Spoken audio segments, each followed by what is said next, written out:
গুলিয়াখালী সমুদ্র সৈকত, যেটি বাংলাদেশের চট্টগ্রামের সীতাকুণ্ড উপজেলায় নদীর মোহনায় অবস্থিত।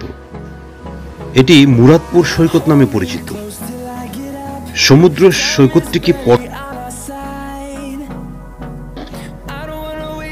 উপকূলীয় সংরক্ষিত বনাঞ্চলের 259.10 একর জায়গা এই ঘোষণার আওতায় থাকবে।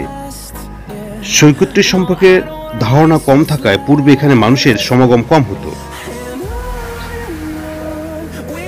গুলিয়াখালী সমুদ্র সৈকত এটি সীতাকুণ্ড বাজার থেকে 5 কিলোমিটার দূরত্বে অবস্থিত। প্রকৃতি ও গঠনগত দিক থেকে এটি অন্যান্য সমুদ্র সৈকত থেকে সম্পূর্ণ আলাদা। সৈকতের পশ্চিমে দিগন্তজোড়া জলরাশি, পূর্ব দিকে তাকালে দেখা মেলে পাহাড়ের এলাকায় কেওড়া বন রয়েছে। কেওড়া বনের মাছ দিয়ে বয়ে যাওয়া খালের চারদিকে কেওড়া গাছের শ্বাসমূল দেখা যায়। এই বন সমুদ্রের অনেকটা গভীর পর্যন্ত চলে গেছে। এর পরিবেশ সোয়াম্প ফরেস্ট ও ম্যানগ্রোভ বনের মতো। সৈকত জুড়ে সবুজ গালিচার বিস্তীর্ণ ঘাস একে অনন্য সমুদ্র সৈকত থেকে করেছে অনন্য। এই সবুজের মাঝ দিয়ে এঁকে বেঁকে গেছে সরু নালা। নালাগুলো জোয়ারের সময় পানিতে ভরে ওঠে। পাখি, ঢেউ আর বাতাসের মিতালির অনন্য অবস্থান দেখা যায় এই সমুদ্র সৈকতে। সৈকতের 5 কিলোমিটারের মধ্যে চন্দ্রনাথ পাহাড় ও মন্দির, বোটানিক্যাল গার্ডেন ও ইকো পার্কের সহস্রধারা ও সুপ্তধারা নামে 2টি ঝর্ণা। প্রকৃতির অপরূপ সৌন্দর্য ভরপুর চট্টগ্রামের সীতাকুণ্ডের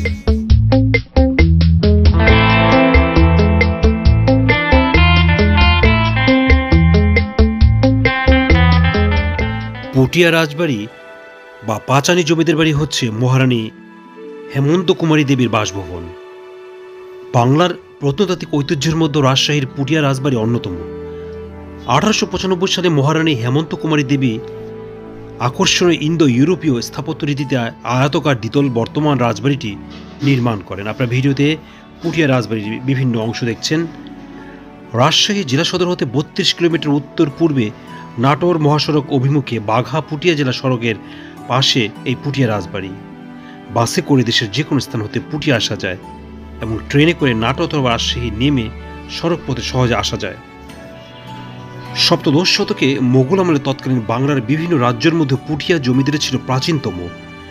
কথিত যে জনৈক নীলাম্বর মোগল সম্রাট জাহাঙ্গীরের কাছ থেকে রাজা উপাধি লাভ করার পর সেটি পুটিয়া রাজবাড়ি রূপে পরিচিতি লাভ করে।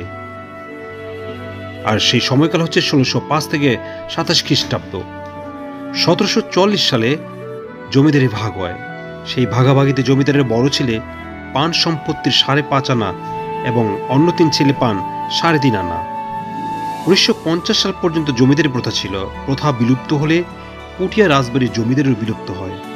কিন্তু জমিদারি বিলুপ্ত হলেও সে আমলে নির্মিত তাদের প্রাসাদ, মন্দির ও অন্যান্য স্থাপনা ঠিকই এখনো টিকে রয়েছে। এই প্রাসাদটি 1895 সালে মহারানী হেমন্ত কুমারী দেবী তার শাশুড়ি মহারানী শরৎ সুন্দরী দেবীর সম্মানে নির্মাণ করান।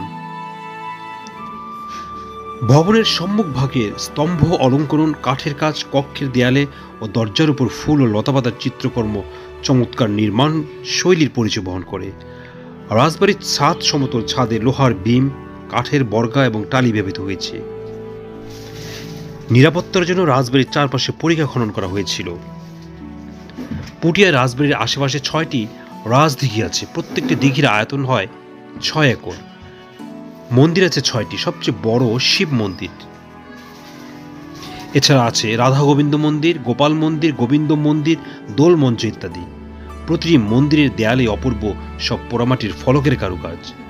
জোর বাংলা মন্দির, পঞ্চরত্ন অর্থাৎ চূড়াবিশিষ্ট মন্দির অর্থাৎ বাংলার বিভিন্ন গড়ন রীতির মন্দিরগুলোর প্রতি আকর্ষণীয়। এছাড়া রানীর স্নানঘাট, অন্দরমহল মিলিয়ে বিশাল রাজবাড়ি প্রাঙ্গণ।